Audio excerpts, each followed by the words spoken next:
The champagne flute shatters against the marble floor, and I watch the liquid spread like blood across the white tiles.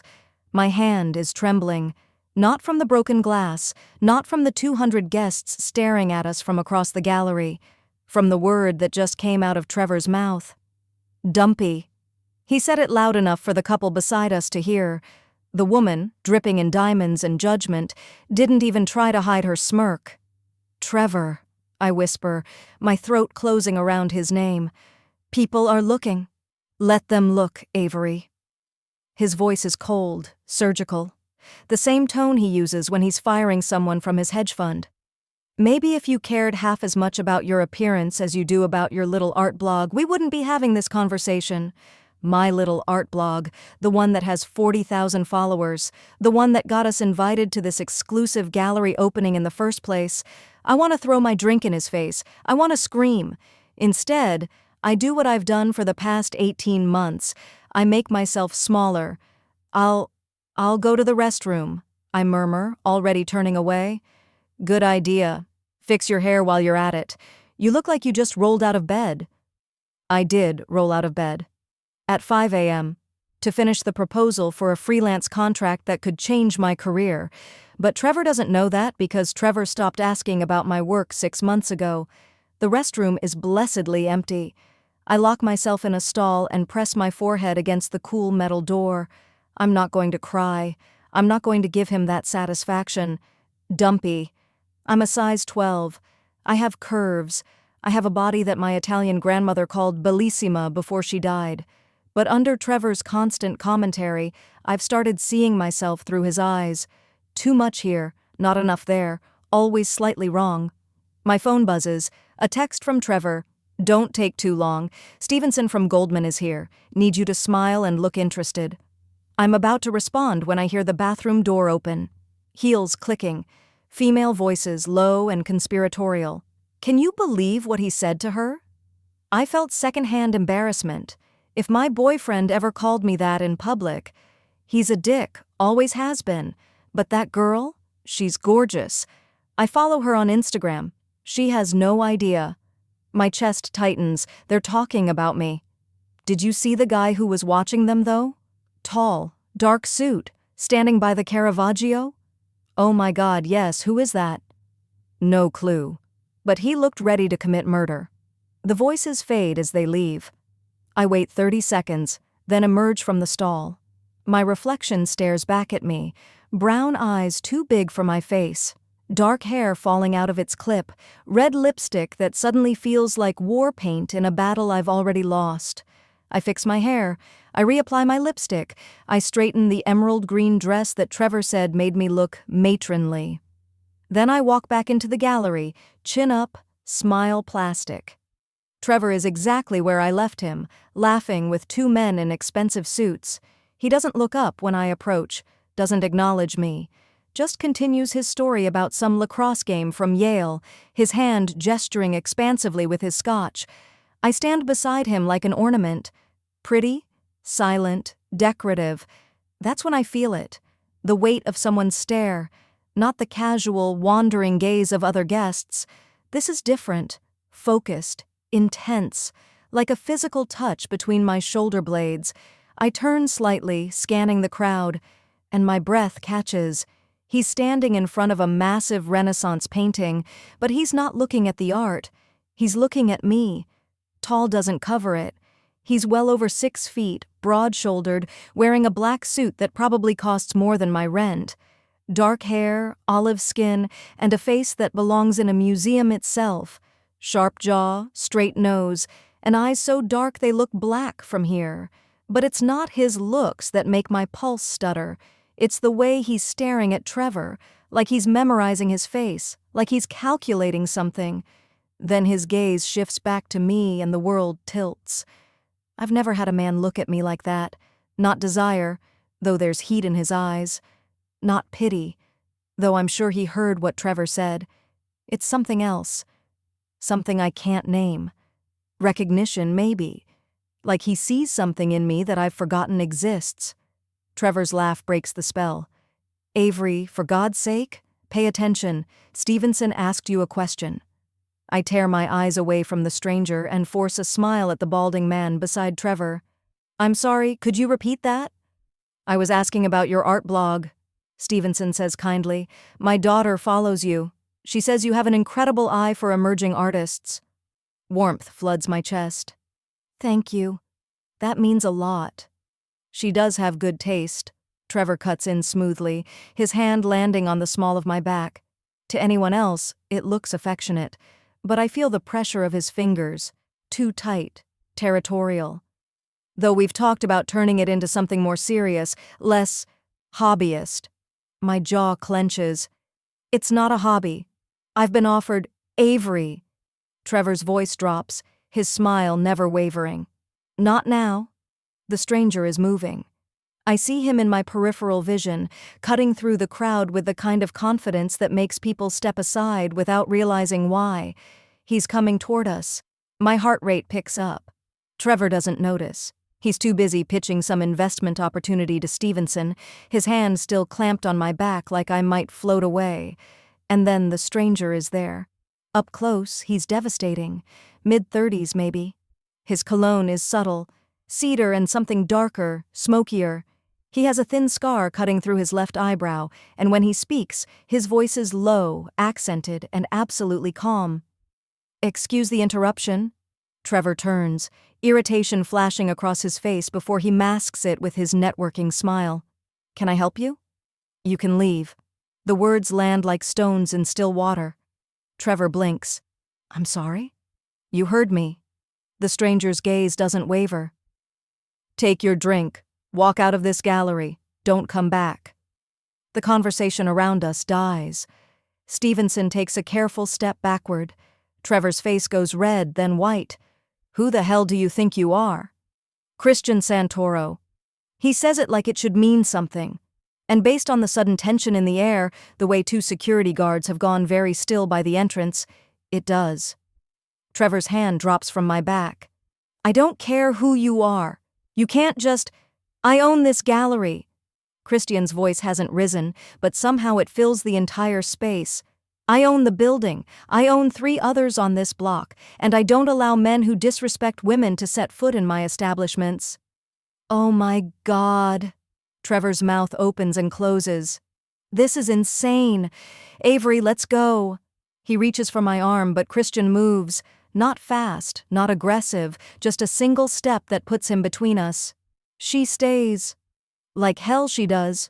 You have 30 seconds to leave before I have you removed. After that, I make a phone call, and your firm learns exactly what kind of man they have managing their client portfolios. I'm sure they'd be fascinated to hear about your habit of entertaining clients at establishments your compliance department wouldn't approve of. Trevor's face drains of color. You don't know what you're talking about. Strip club on Hanover Street, every Thursday. Company card. Should I continue? I stare at Christian, my pulse roaring in my ears. Trevor looks at me, then back at Christian. Whatever he sees in Christian's expression makes his shoulders drop. This isn't over, he mutters. Yes, Christian says quietly. It is. Trevor leaves. Just like that. Walks out of the gallery without looking back, his footsteps echoing against marble. The silence that follows is deafening. Stevenson clears his throat awkwardly and drifts away. Other guests resume their conversations, though I feel their eyes on us, curious, hungry for gossip. I'm rooted to the spot, staring at Christian Santoro, my mind racing. You didn't have to do that, I finally manage. His dark eyes meet mine, and for the first time I see the full weight of his attention. It's overwhelming, like standing too close to a fire. Yes, he says. I did. You don't even know me. I know enough. He tilts his head slightly, studying me. You're Avery Callahan. You run Curate She, an art blog with 42,000 followers. You have a degree in art history from Boston College. You freelance for 3 major publications, and you've been offered a consulting position with a private collector in New York, which you haven't accepted because your boyfriend convinced you it would be too much travel. My mouth falls open. How do you... I read your work. You covered the Bellini exhibition at the MFA last year. Your analysis of the Madonna and Child was the most insightful piece I've read in a decade. He pauses. You're brilliant, Miss Callahan, and you've been letting mediocre men tell you otherwise. I can't breathe. No one has ever spoken to me like this, with this much certainty, this much belief. I don't understand what's happening right now, I whisper. You will. He reaches into his jacket and pulls out a business card, thick, expensive stock, embossed lettering.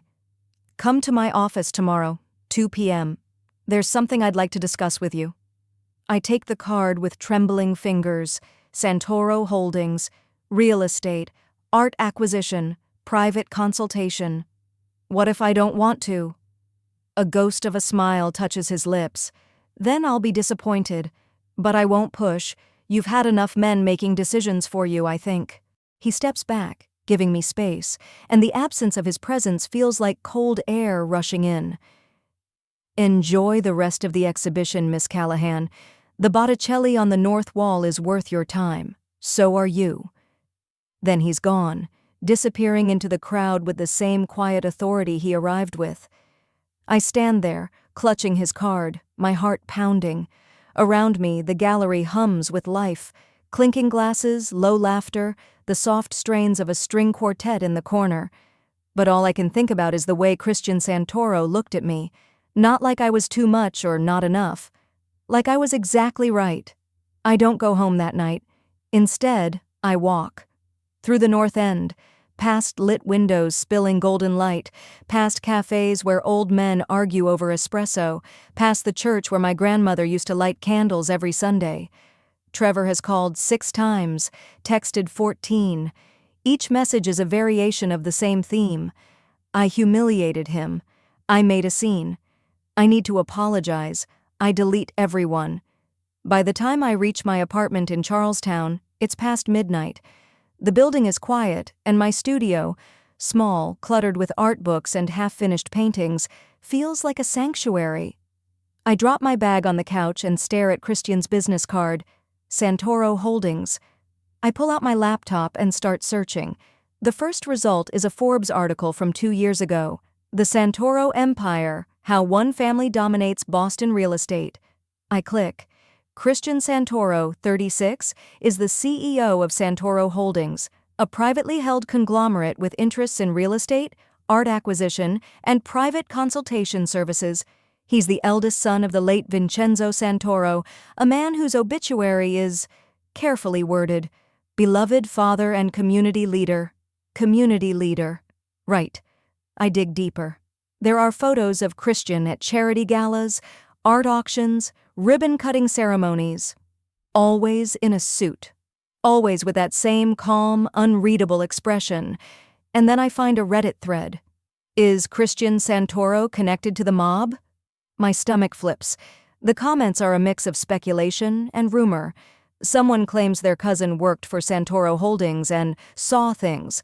Another person insists the Santoros are legitimate businessmen who've been unfairly targeted by gossip.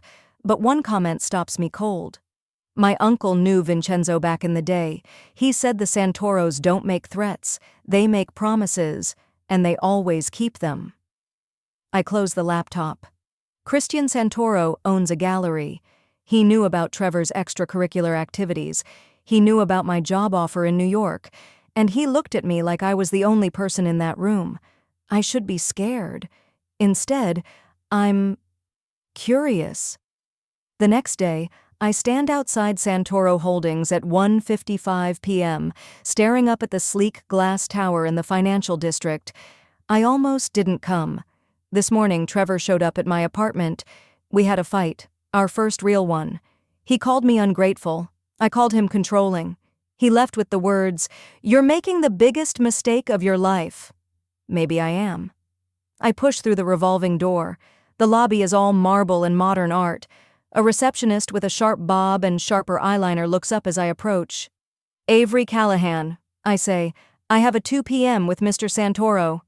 She doesn't ask for ID, just nods, picks up the phone and murmurs something in Italian. 60 seconds later, I'm in an elevator, shooting toward the 20th floor. The doors open into a private office suite. It's stunning. floor-to-ceiling windows overlooking the harbor. Original artwork on every wall. I recognize a Modigliani, a small Picasso sketch, and what might be a genuine Vermeer study. And standing by the window, hands in his pockets, is Christian. "Miss Callahan." He turns, and the sunlight catches the sharp planes of his face. "You came. You didn't seem like the kind of man who bluffs." A hint of a smile. "I'm not." He gestures to a leather armchair. "Please, sit." I do, and he takes the seat across from me, not behind the massive desk, but close enough that I can see the faint shadow of stubble on his jaw, the way his dark eyes track every movement I make. "I'll be direct," he says. "I need a consultant for a private art acquisition, someone with expertise in Renaissance and Baroque works, someone who understands not just value, but meaning." I blink. That's why you brought me here?" "Partially." "What's the other part?" He leans forward, elbows on his knees, and the intensity of his gaze pins me in place. "I wanted to see if you'd come. If you'd choose yourself over him." My breath hitches. "You don't know anything about my relationship. I know he's been controlling you. I know he's convinced you that your work is a hobby, that your dreams are impractical, that you're lucky to have him." His voice is calm, but there's an edge beneath it. "I know that men like Trevor Morrison are parasites who feed on women's insecurities, and I know you're smart enough to see it, even if you're not ready to leave yet. That's not your business." "You're right. It's not." He sits back. "But last night I watched a man try to humiliate you in a room full of strangers, and you took it. You made yourself smaller to accommodate his ego, and I can't stomach that." "So you kicked him out." "I removed a pest from my property."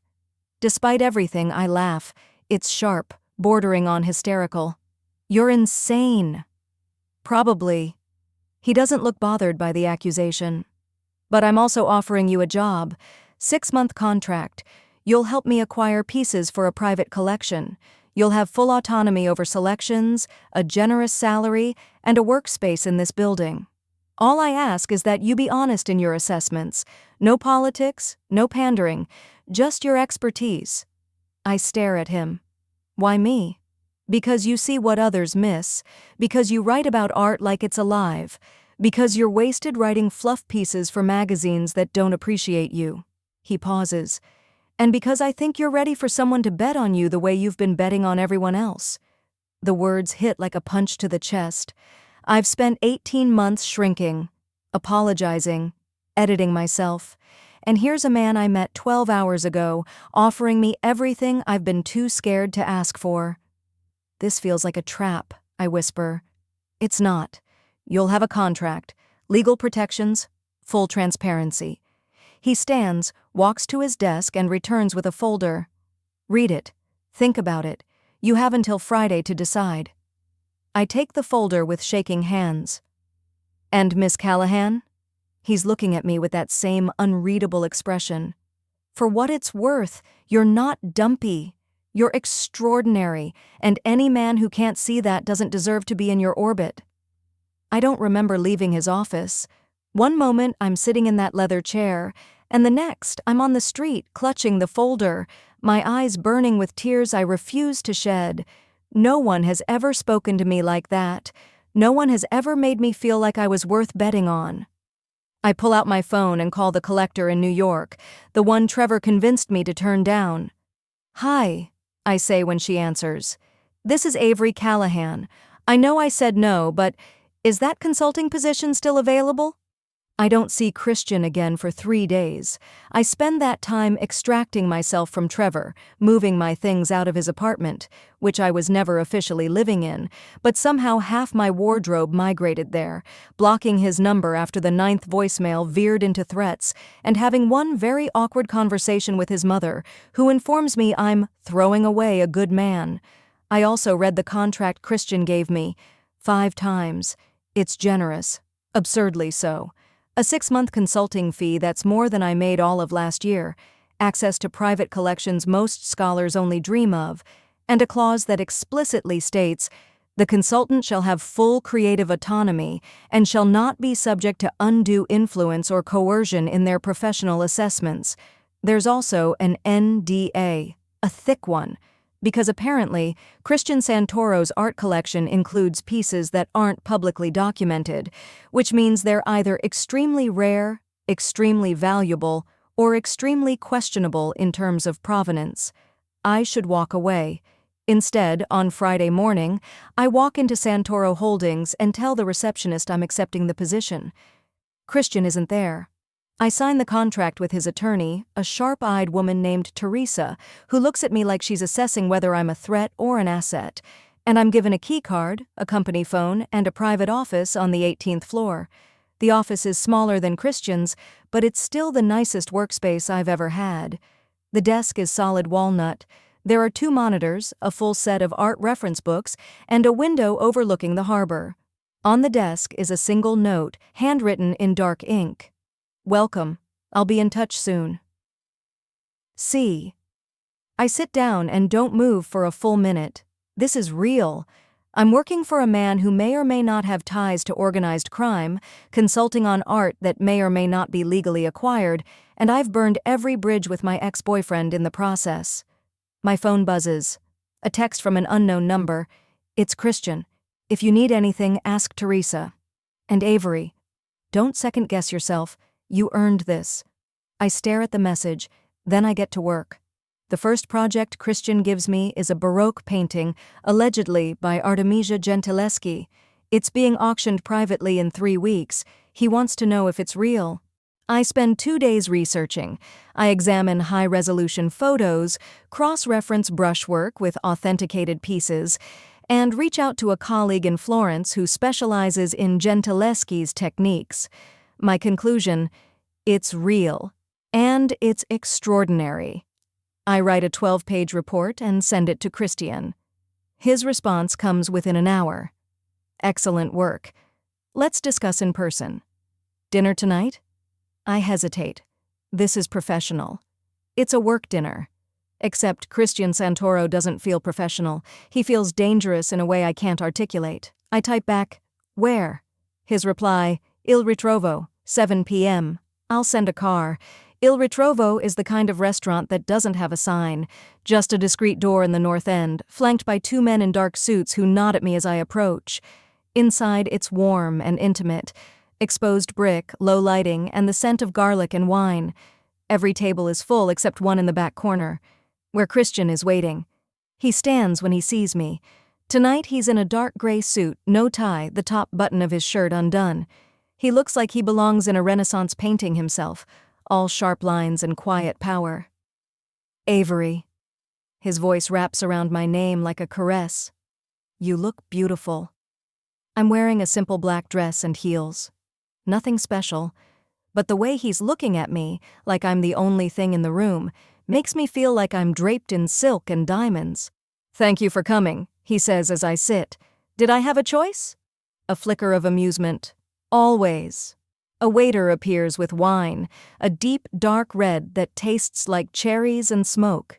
Christian orders for both of us in rapid Italian, and the waiter nods and disappears. "You speak Italian," I observe. My father insisted. He believed language was power. Christian swirls his wine. He also believed art was power, which is why he spent 30 years building a collection that no one outside the family has seen. I lean forward. "Is that what you're doing? Continuing his work?" "In a way, but my father collected for status. I collect because—" He pauses, considering. "Because beauty should be preserved, even if it's hidden." That sounds lonely. His gaze sharpens. It is. The food arrives. Pasta with wild boar ragu, bread still warm from the oven, roasted vegetables glistening with olive oil. It's the kind of meal that demands your full attention. We eat in comfortable silence for a while, and then Christian says, "Tell me about your ex." I nearly choke on my wine. Why? Because I want to understand what kind of man earns your loyalty. Trevor didn't earn anything, I trail off, searching for the right words. I thought I was lucky. He was successful, ambitious, connected. Everyone said we were a perfect match. Everyone except you. Yeah, I admit quietly, everyone except me. Christian sets down his fork. Do you know what I saw when I looked at you in that gallery? I shake my head. A woman who had been told she was too much and not enough so many times that she started to believe it. A woman who made herself smaller so a fragile man could feel bigger. His jaw tightens. It enraged me. You don't even know me. I know your work. I know your mind. That's more than most people see in a lifetime. He leans back, studying me. And I know that you're afraid right now, afraid that I'm going to be another man who tries to control you. My pulse skips. Are you? No. The word is absolute. I'm not interested in controlling you, Avery. I'm interested in seeing what happens when you stop dimming your own light. I don't know what to say to that, so I ask, why do you care? For the first time, something shifts in his expression, a crack in the armor. Because I spent 10 years watching my father break my mother piece by piece. He loved her, in his way, but he loved control more, and by the time she died, there was nothing left of the woman she'd been. His voice is soft, but there's a rawness beneath it. I swore I'd never be that man, and I swore I'd never let another man do that to someone I— He stops himself. To anyone. The weight of his words settles over me. Your mother, I whisper. What happened? Cancer. But it was my father who killed her, really. She stopped fighting because she'd forgotten how. He drains his wine. I won't let that happen again, not if I can stop it. I understand suddenly why he intervened at the gallery. It wasn't about me, it was about her. I'm not your mother, Christian. I know. His gaze meets mine, dark and unflinching. But you remind me of her, the way she used to be, before. The vulnerability in his voice undoes me. I'm sorry, I say. Don't be. Just don't let anyone make you small again. Promise me that. I promise. He smiles, a real one this time, and it transforms his entire face. We talk for hours, about art, about family, about the strange, tangled paths that led us to this moment. He tells me about growing up in the North End, about his father's expectations, about the weight of a legacy he never asked for. I tell him about my grandmother, about my dream of opening my own gallery someday, about the fear that I'll never be brave enough to take the leap. And when the restaurant closes and the staff starts stacking chairs, Christian walks me outside. The night air is cool, and the North End is alive with music spilling from open windows. I'll have my driver take you home, Christian says. I can take the tea. I know you can, but I'd feel better if you let me. There's no pressure in his voice, just honesty. Okay, I say. A black car pulls up and Christian opens the door for me. But before I get in, he catches my wrist, gently, carefully. Avery. I look up at him. This thing between us, he says quietly. I'm not going to push it. But I need you to know it's not just professional for me. It hasn't been since I saw you in that gallery. My heart is racing. Christian, I'm not asking for anything. I just wanted you to know. He releases my wrist. Sleep well, Avery. I get into the car, and as we pull away, I watch him in the side mirror. He stands there, hands in his pockets, watching until we turn the corner, and I realize with sudden, terrifying clarity, I'm falling for him. The Gentileschi painting is authenticated. Christian acquires it for a price that makes my eyes water, and 3 days later, it's hanging in a climate-controlled vault beneath his office. He invites me to see it in person. The vault is stunning, a private gallery that houses maybe 30 pieces, all of them museum quality. There's a Caravaggio that was supposedly destroyed in a fire in 1945, a Bernini sculpture that the Italian government has been searching for since the 1970s, and the Gentileschi, lit from above, glowing like a jewel. It's breathtaking, I whisper. It's yours. I turn to stare at him. What? I'm donating it, to the MFA, in your name. He's leaning against the wall, arms crossed, watching me. You did the work. You should get the credit. Christian, I can't. You can, and you will. He pushes off the wall and walks toward me. You're going to make a name for yourself, Avery, and I'm going to help you do it. Why? Because you deserve it, because you're brilliant, and because... He stops in front of me, close enough that I can feel the heat radiating off him. Because I want to see you succeed. Is this why you hired me? I ask, my voice barely audible. Because you pity me? Pity? He laughs, low and rough. Avery, I hired you because you're the best, and I'm keeping you around because every time you walk into a room, I forget how to breathe. Oh, Christian. I said I wouldn't push, he murmurs, and I won't. But I'm done pretending this is just professional. I think about you constantly. I want to know what you're thinking, what you're reading, what makes you laugh. He stops himself, jaw tight. I want more than I have any right to ask for. My pulse is a drumbeat in my ears. What if I want it too? His eyes darken. Then tell me to stop. Stop what? Instead of answering, he reaches out and tucks a strand of hair behind my ear. His fingers linger, tracing the line of my jaw. Stop wanting you, he says quietly. Stop thinking about what it would be like to kiss you. Stop imagining what you'd sound like if I... He cuts himself off. Tell me to stop, Avery. Because if you don't, I'm going to do something we can't take back. I should stop him. This is my boss. This is a man with secrets and shadows. This is a line we shouldn't cross. But when I look into his eyes, I don't see danger. I see hunger and honesty and something that looks a lot like hope. Don't stop, I whisper. He moves. One moment there's space between us, and the next his hand is cupping the back of my neck, his mouth is on mine, and the world ignites. The kiss is slow at first, testing, learning. Then it deepens, and I'm lost. He tastes like wine and want. His other hand finds my waist, pulling me closer until there's no space left. I thread my fingers through his hair, and he makes a sound low in his throat that sends heat flooding through me. When we finally break apart, we're both breathing hard. Avery, he says, his forehead pressed to mine. If you want to stop, I don't. Good. He kisses me again, softer this time. Because I've been wanting to do that since the moment I saw you. In the gallery? Before that. I've been following your work for 2 years.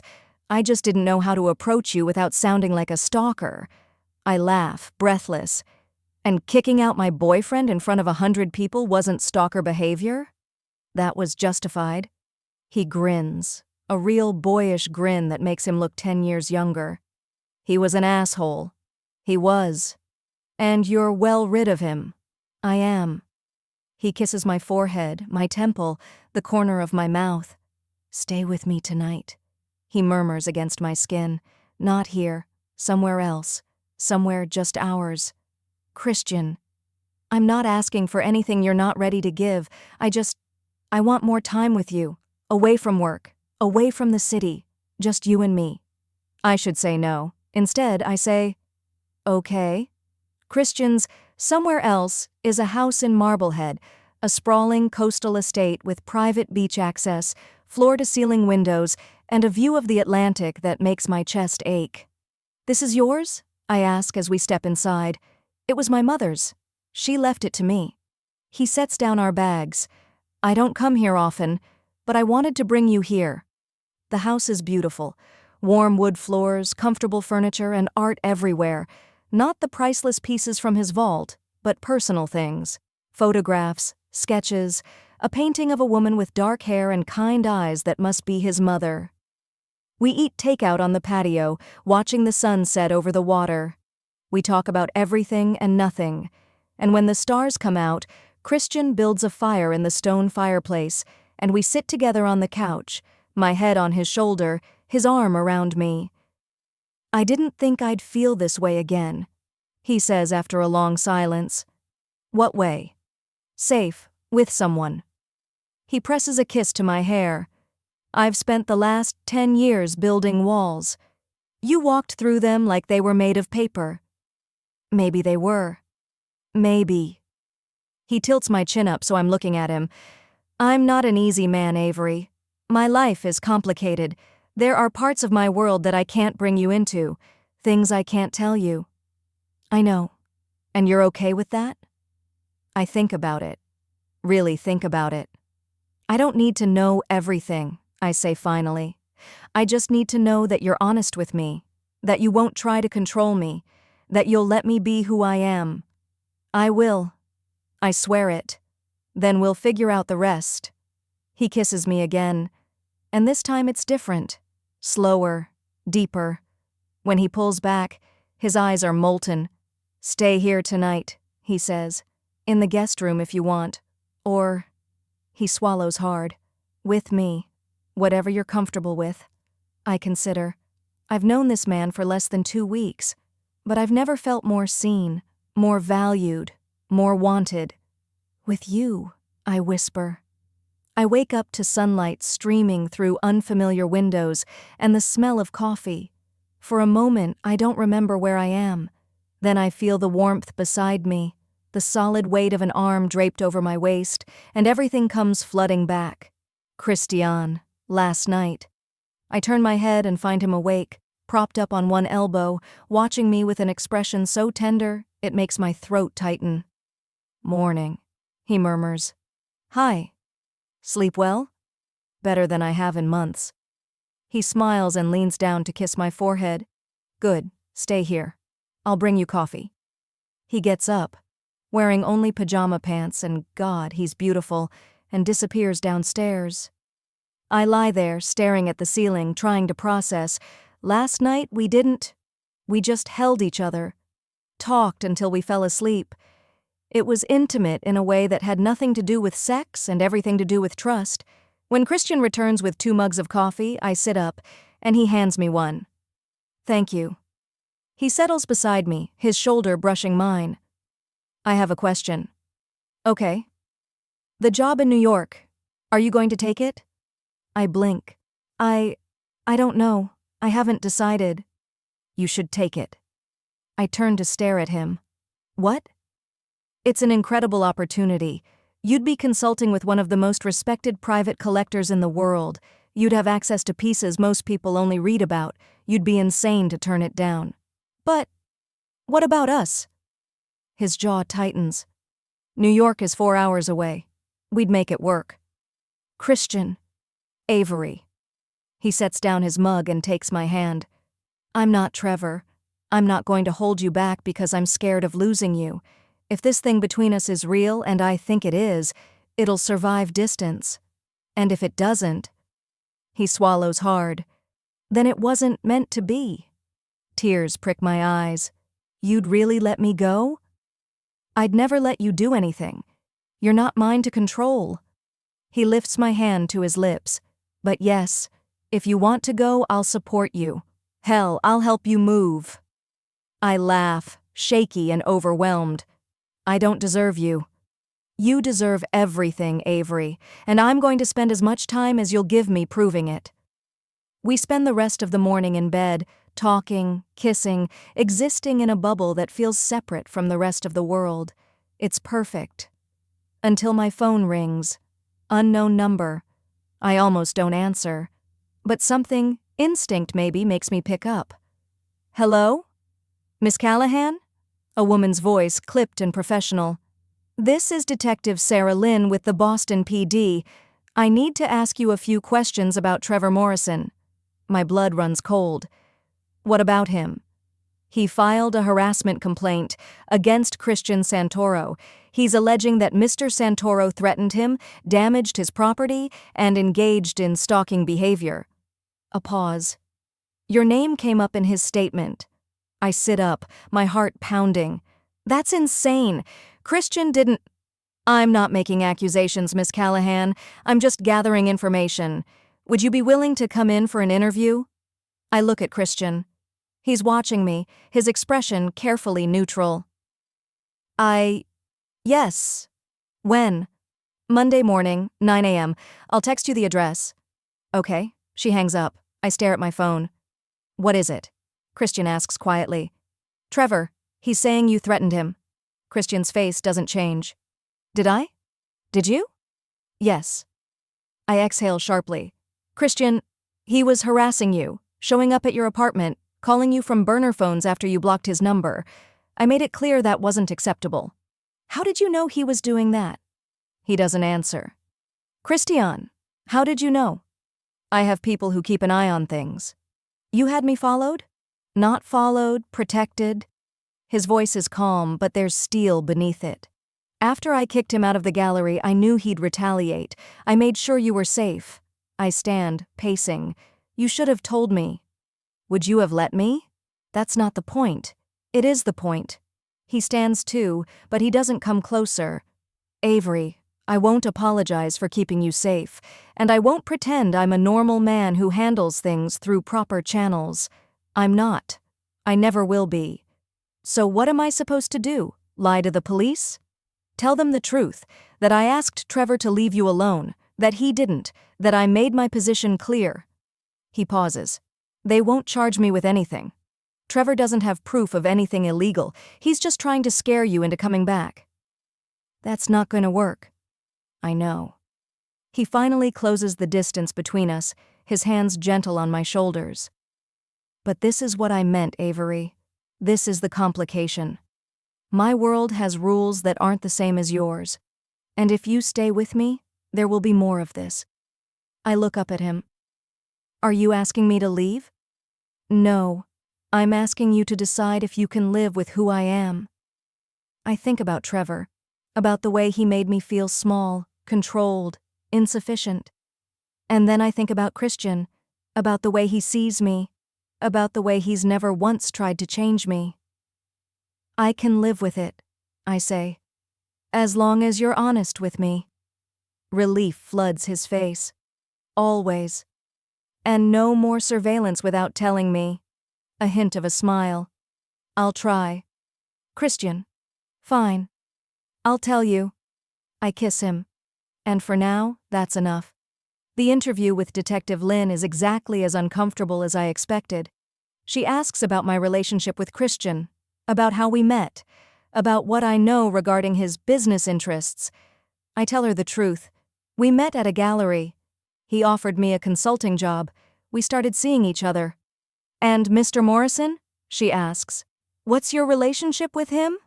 Ex-boyfriend. We broke up after the gallery incident. Did Mr. Santoro pressure you to end the relationship? No, I ended it because Trevor was controlling and disrespectful. She makes a note. Mr. Morrison claims that Mr. Santoro has been threatening him, vandalizing his property, following him. I don't know anything about that. It's not technically a lie. I don't know the specifics. Detective Lynn studies me for a long moment. Miss Callahan, if you're in any danger, I'm not. Men like Christian Santoro don't always show their true colors right away. Men like Trevor Morrison don't either, I counter, and I'm a grown woman. I can make my own decisions. She sighs. Fair enough. If you think of anything else, here's my card. I take it and leave. Outside, Christian is waiting in his car. I slide into the passenger seat, and he looks at me with worried eyes. How did it go? Fine. She's fishing. She doesn't have anything concrete. He relaxes slightly. Good. Christian, did you vandalize Trevor's property? His car, slashed the tires, keyed asshole into the driver's side door. He says it so matter-of-factly that I almost laugh. He earned it. You're ridiculous. I'm thorough. I shake my head, but I'm smiling. What am I going to do with you? Keep me, he says simply, if you'll have me. And despite everything, despite the complications, the danger, the uncertainty, I realize I want to. 3 months later, I'm standing in the Museum of Fine Arts, watching as the Gentileschi painting is unveiled. The plaque reads, "Donated by Avery Callahan, art consultant." There's a crowd, press, important people from the art world, and standing beside me, his hand resting lightly on the small of my back, is Christian. You did this, he murmurs. We did this. He smiles and presses a kiss to my temple. Later, at the reception, I'm approached by the curator of the Isabella Stewart Gardner Museum. "Miss Callahan," she says warmly, "I've been following your work. I'd love to discuss a potential collaboration." My heart leaps. I'd be honored. She hands me her card, and as she walks away, I turn to Christian. "Did you—" "I didn't. You did this yourself." I'm dizzy with disbelief and joy, and the sudden, overwhelming realization that I'm exactly where I'm supposed to be.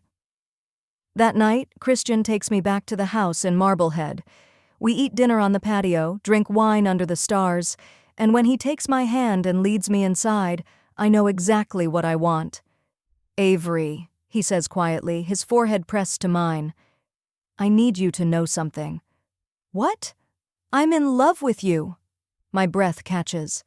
"I've been in love with you since that night in the gallery, maybe before, and I don't expect you to say it back, but I needed you to know." I cup his face in my hands. "I love you too." He kisses me, and this time, when we fall into bed, it's not just want, it's everything. 6 months later, I'm in New York, standing in a penthouse overlooking Central Park, consulting on a private collection that's worth more than some country's GDP. The job is everything I dreamed of, but I miss Boston. I miss the North End. I miss the house in Marblehead. I miss Christian. We've made it work. He visits every other weekend. I go back when I can. We talk every night, sometimes for hours, but it's not the same. I'm starting to wonder if I made the wrong choice. Then my phone rings.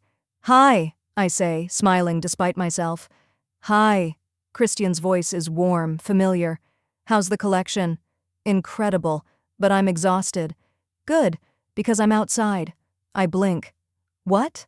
"Look out the window." I walk to the glass and look down. 20 floors below, standing beside a black car, is Christian. I laugh, tears pricking my eyes. "What are you doing here?" "I'm moving to New York." "What?" "I opened an office here. Santoro Holdings is expanding, and I'm not spending another 6 months 4 hours away from you."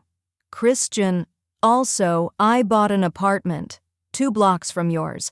I'm not asking you to move in with me, not yet, but I'm asking you to let me be close, because I can't do this anymore, Avery. I can't be away from you." I'm crying now, fully. "I'll be right down." I race to the elevator, through the lobby, and outside. Christian catches me as I throw myself into his arms. "You're insane," I say, laughing and sobbing at the same time. "I know. You moved cities for me. I'd move planets for you." I kiss him, right there on the street, and I don't care who's watching. "I love you," I whisper. "I know." He grins. "Now come on. I want to show you the apartment, and then I want to take you to dinner. And then I want to spend the rest of the night reminding you exactly why you're stuck with me." "I'm not stuck," I say. "No?" "No. I'm exactly where I want to be." He kisses me again, and I think about that night in the gallery, about the word Dumpy, about the man who tried to make me small, and about the man who made me feel infinite. I was always this woman, I realize. I just needed someone to help me see it. And as Christian takes my hand and leads me toward our future, I know one thing for certain. I'm never going to let anyone make me feel small again.